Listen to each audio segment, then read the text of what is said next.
Hello friends, in the previous session we just learnt about the basic notion of a register and how it is a combination of flip-flops and also one of the classification types, and slowly we got introduced to how a register works, and now we are clearly going to see the working of a register with the help of various clock pulses, as I just introduced a notion in the previous session.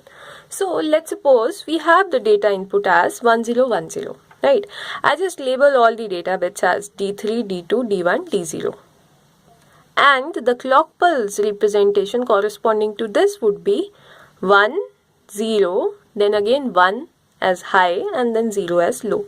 Right, now if we start from this D0, data bit, which is the LSB, least significant bit, and MSB represents the most significant bit, and let's say I enter D0 into this first flip-flop.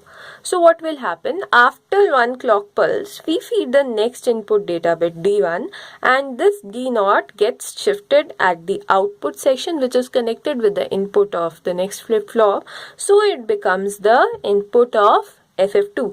Now this D0 may have got transformed to another D bit, right? So this D0 might have become D0 dash depending upon the function that this FF1 performed on it.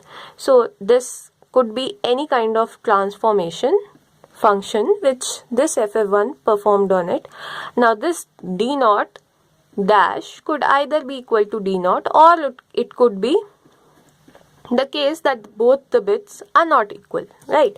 But for now, just see that what happens, that this flip-flop's output becomes the input for this flip-flop. So what has happened is that it has got shifted to the next flip-flop as the output of FF1 becomes the input of FF2. So the important thing over here is that its first input bit after the end of first clock pulse, what is it now? It has actually become the input of FF2. But what about the other flip-flops? The other flip-flops, FF3, FF4, have not got any input as of now, right? So they are in a non-working state right now, right? And essentially I have not given the mention of any clock pulses over here, since it could be a synchronous or an asynchronous register, but generally we consider all the registers as synchronous, right? So if we are considering the case of a synchronous register, then what would happen? So in case of a synchronous register, every register is connected with the same clock pulse. That is, every register will get a clock pulse. And how the state changes, that we will discuss the case when we discuss that for a particular register. For at this moment, just let's get introduced to the basic notion of a register. Then what happens is FF1 shifts D0 as input to FF2.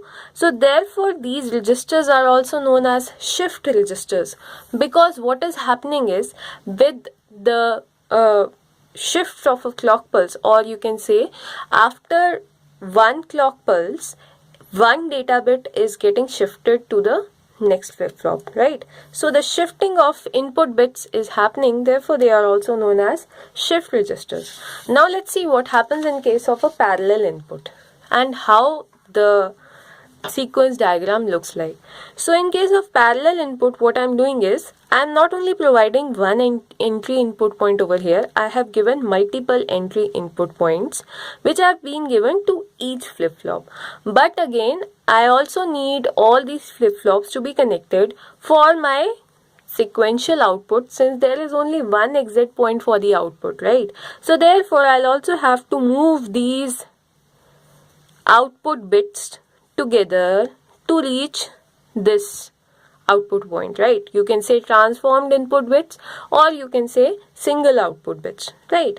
So how this happens, this again will be seen when we discuss a particular case of a register, but for just now, for the sake of simplicity, I've just mentioned it in this way, and this shows a basic diagram of a parallel input case, but the output is sequential.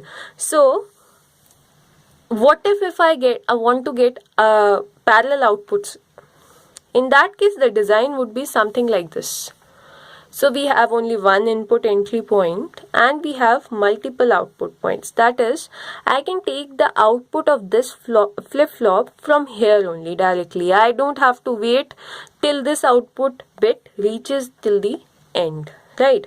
So this is the design of a serial input parallel output register. So just let's list all the basic types of registers now, since you are already there with some of the basic types. So the defined types are serial in, serial out, in which we have both the input and output moving in a serial order, and which was the case discussed just in the beginning, which was this.